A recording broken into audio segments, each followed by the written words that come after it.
Hello, my name is Nathan Mockrath, and I'm the dietitian here at Mercy Hospital. Could I please have your name or date of birth to confirm your identity? Armando Gutierrez, October 15th, 1991. Nice to meet you, Armando. Could you tell me a little bit about yourself?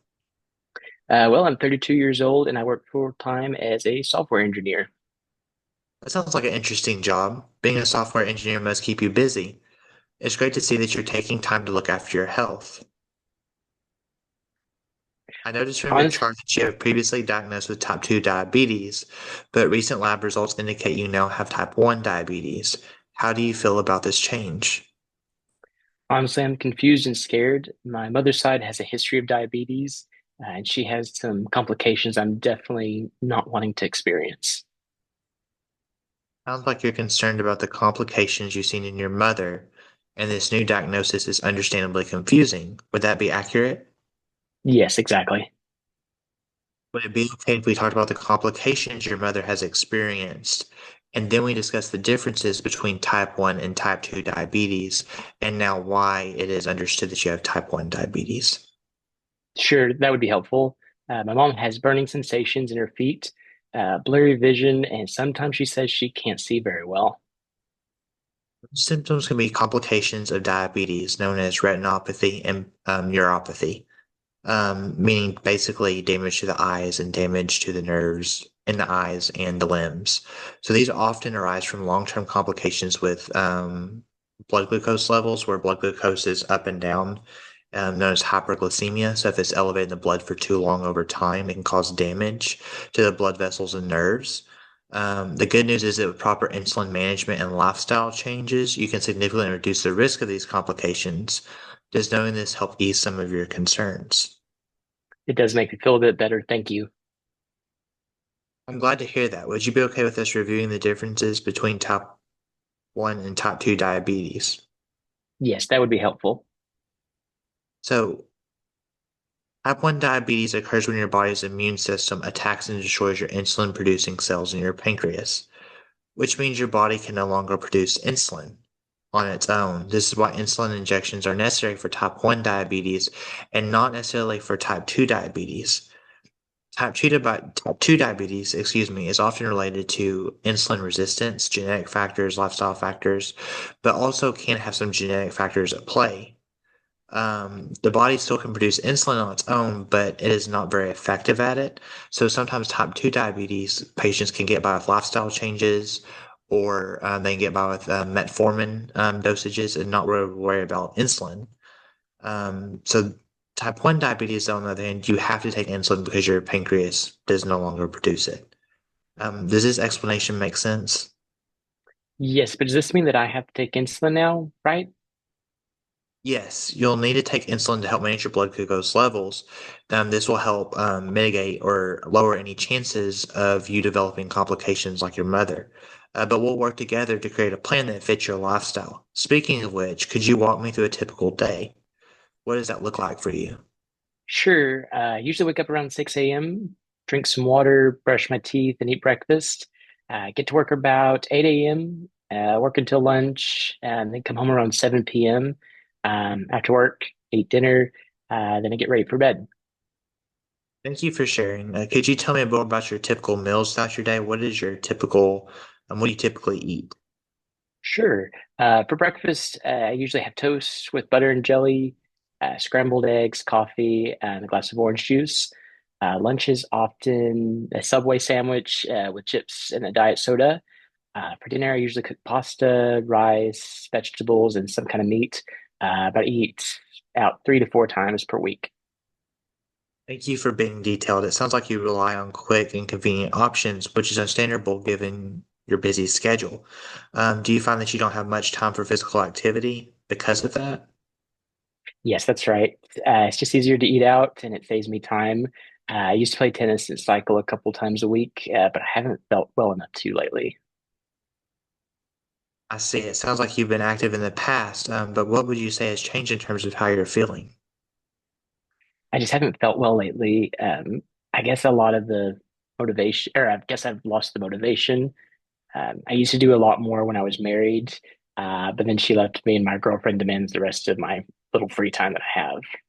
Understood. So regarding your diet, with this new information, do you think we can get you feeling better and regain that motivation to be more physically active? I think we can, but how do you feel about that?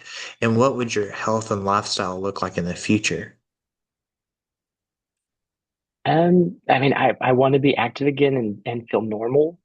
Um, And yeah, Armando, many people with diabetes lead normal, healthy lives, and physical activity is a key part of managing diabetes, along with an insulin regimen and making sure you take your proper medication.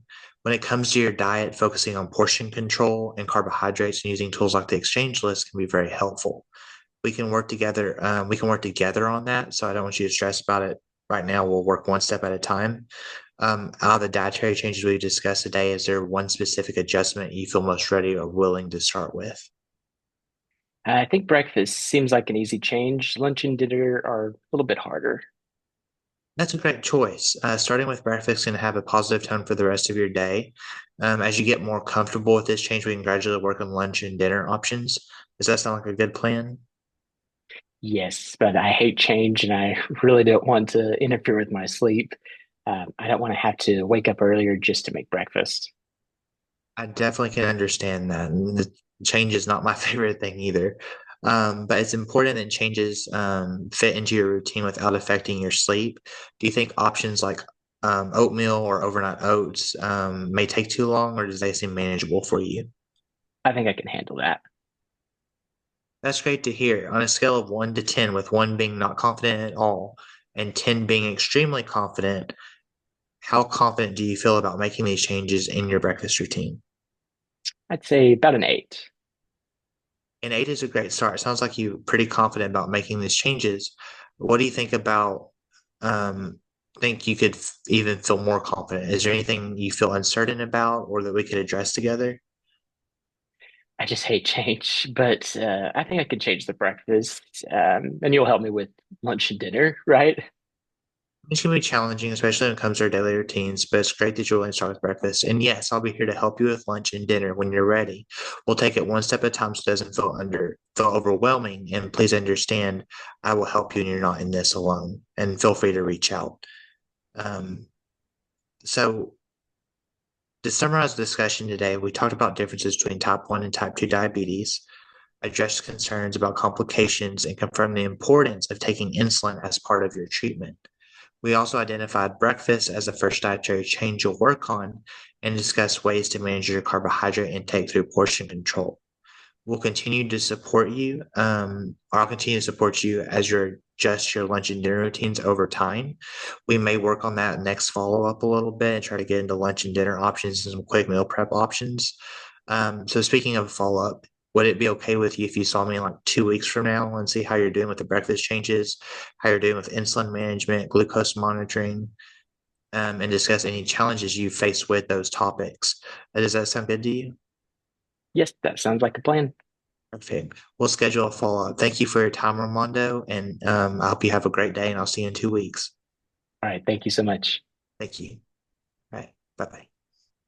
So this is the end of the counseling session, but I will note at the beginning, I did ask for an identifier, which is mostly for an inpatient setting.